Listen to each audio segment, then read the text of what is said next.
Hey everyone, the Wagon Wheel of Wisdom here. Please like, share, and subscribe, and hit the bell notifications down below if you haven't already. Hey folks, Kevin here, and welcome back to another episode of the Wagon Wheel of Wisdom. Behind me as usual, the beautiful wagon wheel this morning, and hopefully still some wisdom up here.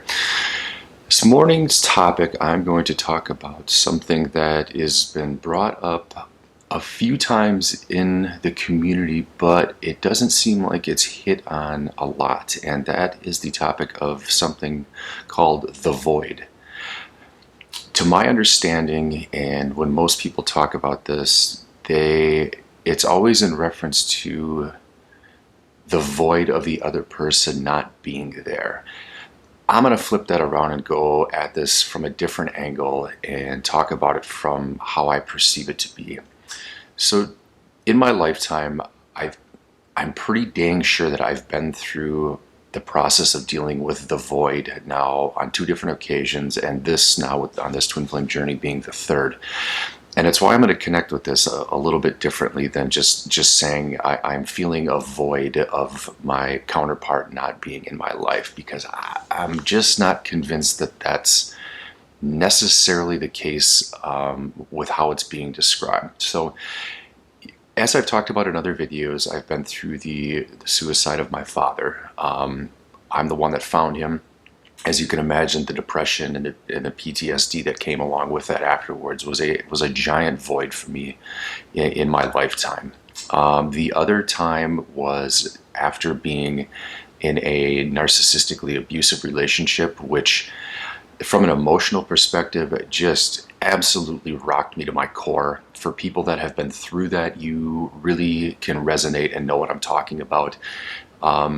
It's similar to this journey in a lot of ways as far as the emotional toll that it really takes on you. And again, it's one of those things that you'd really have to experience on a cellular level to really truly understand what it does to you.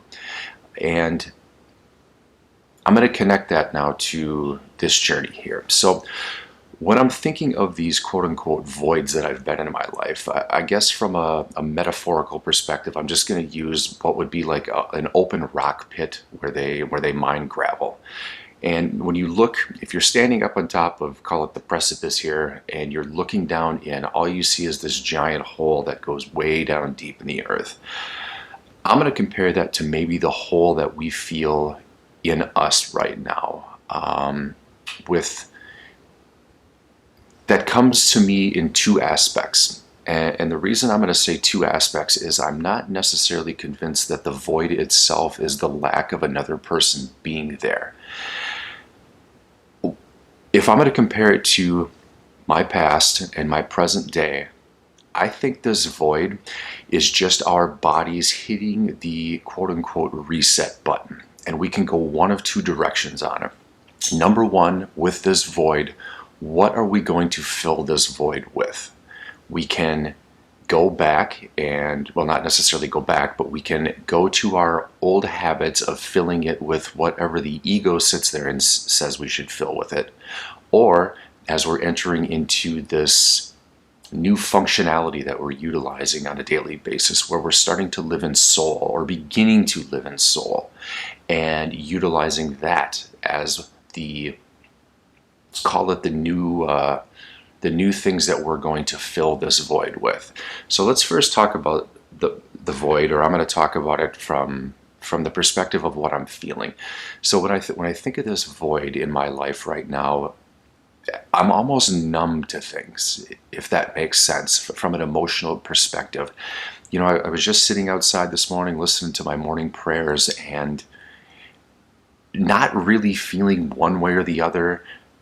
In an odd way, I feel oddly balanced this morning. However, there's no emotion jostling back and forth at all. I'm not feeling highs and lows right now. I'm seriously just kind of in a state of being content, but at the same time almost confused to a point, because there's nothing navigating inside of my mind, which I'm hoping is a good thing. I'm going to find out later in the day today if that's the case, but I just feel content. So what I'm wondering is while I'm simultaneously entering into this quote unquote void arena, is what am I going to fill my head with today or my heart? Am I going to let the ego take the steering wheel and drive? Or am I going to live in my soul's purpose and use that avenue as the means to fill in this giant void that I'm currently feeling? And last night, and this is kind of what spawned this topic. This is that book called Three Magic Words. The author, oh, that's right there, Uell S. Andersen. Incredibly interesting book. Talks and hits on, it's not a twin flame book by any stretch of the imagination, but it is a book that talks about letting go and let God take the wheel, so to speak. And so when I was reading through this entire chapter that I was on, I think it's chapter 7 or chapter 8, they must have said the word love in this chapter 1,000 times if they said it once. And it just kind of clicked with me, because prior to reading this, I was having a conversation with somebody that I connected with on the channel, and we both brought up this void. And I'm sitting there thinking about this, and then just coincidentally, there are no coincidences, I read this chapter about love, and it hits home the importance of loving everybody, including your enemies, getting into a state of just pure love for anything and everyone, non-judgmental. And it just kind of hit me at that point, because I sat in meditation and just sort of asked myself, is this what I need to utilize to fill the void? And the answer came back with a resounding yes, that it has to be filled now with brand new things. So you're entering into this state of just like I am right now, just content, but you got to be careful with it, because it can run one of two directions. The ego can take over, and you can go backwards a little bit and until you catch it, or you can enter into this other arena where, once you do sort of catch yourself kind of slipping backwards, get back into this state of surrender and just fill that void with love, with the magic of love. It seems so simplistic, but it kind of is in a way. When I'm sitting there thinking about this too, it just really takes me into, well, it humbles me in such a way, because it just reiterates how, and I don't want to say wrong, I've been approaching things, but I didn't have the tool set inside of me at that moment in time to really understand and realize what it meant. So my old ways of filling this void would have been, probably drinking, going out partying, bullshit, hooking up, thinking that that's going to help fill this void, when in fact all it's doing is just adding to it. So now that I've got this completely new set of tools that I'm using, these new disciplines, as I've talked about in other videos, not drinking, not hooking up, not going out, just kind of, leaning into the alone time, so to speak, which in a way is part of the void, but at the same time, I think it's the avenue for you to then kind of figure out, what can I fill in this new area of my life with to fill this void, where I do feel more complete, where I do feel more whole. And in a morning prayer that I had in my earbuds this morning when I was sitting outside in meditation, they actually talked about exactly that kind of letting go and let God take the wheel on this one for a while, and just see how that void gets filled up with these new concepts and new ideas, surrendering to where you're at, being completely okay where you're at, and beginning to build a life, starting honestly right now if it needs to be. I'll openly admit to everybody here that I am making mistakes. I'm bouncing off the wall here a little bit, trying to knock me back into balance and learn new things as I go.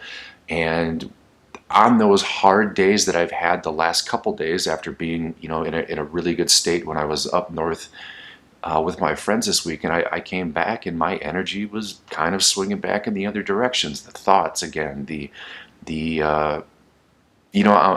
I suppose maybe coming back home was just a reminder of where I was, so to speak. But again, if this is a void that needs to be filled, what am I going to fill that void with? And I think the only honest answer at this point in time, and again, I have to oversimplify it, but is love. Love of thyself, love of my divine counterpart, even in all of her what I would call flaws, but those flaws are well within me, so I need to make peace with that. The other avenue, when they talk about the void that they have brought up, which I do, I think I'll resonate with this one a little bit. I can't prove it, but at the same time, it has me thinking, because one of the videos we're talking about it was the void in your partner, you feeling that as well in your soul. And again, us being the divine feminine's kind of taking the wheel in this one. It's up to us to fill that void up as well. We are the nurturers. We are the empathic ones. We are the ones with the more spiritual energy inside of us to be able to deal in areas that they themselves can't. And let me put this all on all of you, and myself included. If or when it comes to reunion time, that's how the balance in the relationship has to work. Where one person can't fill the void, the other has to step in and do the work for them or teach them. Just in essence, be there for them, because and I'm just going to use my situation as an example, where she was strong, I was weak, and vice versa. If you are twin souls, you are a team. You are a team. One person feels the void, you feel the void. In other areas that you're weak, they feel that weakness and can help strengthen you back up. So I'm just going to begin to approach this, especially with a complete clean slate on this new idea of what love is. And on those days that I feel that void and I'm just confused as to why, especially like last night, I was like, where the hell is this coming from? It doesn't make any sense. And once again, I started reading and meditating on it. Sometimes it's just not our energy, but at the same time, we have to do what's right for us in that arena. I know it seems highly unfair, like, why do we got to do all the work? Well, we're not necessarily doing all the work, and let's be real here. I have no idea what she's going through. None. No clue. If some of the people are right, some of the mystics, some of the gurus, the people that have talked about this journey, other divine masculines that have stepped up and actually admitted to it, they go through a hell of a process too, where they're getting shaken down to their core. And I would be willing to bet, if it's the death of their ego, they are feeling a massive void at this moment in time. But it's up to us to fill that cup full of as much love and compassion as we can for them, and just embrace them. Embrace their soul when they're in a time of need. After all, we love them, right? We might be frustrated to some degree that they haven't contacted us. We might have maybe given up on the idea that we're going to come back into reunion or anything like that. But at the same time, I get the distinct feeling that giving up on them is giving up on a part of ourselves at the same time. It's not to say that you can't be okay with where you're at, or you've completely kind of made peace with where you're at. That's cool. But at the same time, when you're feeling that energy come sneaking back in like that and you don't know where it's coming from, pretty good chance it's probably coming from them. So just do what we do best. Love yourself first. Love them. Love your soul. Be kind to yourself, and don't fill that void up with the ego. Fill that void up with the new tools that we're learning on this very challenging journey that we're on, and just kind of see what happens. I would be willing to bet that at the end of the day, you're going to feel a hell of a lot better than you would if you just kind of, stuck the ego back into that void and let that damn thing drive. So just wanted to talk about that this morning. I hope all of you are doing well. It is it's Thursday here, and a little bit cooler mornings now, now that October's kind of taken its grip here and fall in Wisconsin. But it's a beautiful time of year. The colors are changing outside. Leaves are falling. So I hope all of you are well. I'm going to enjoy this delicious dark roast that I got this morning. So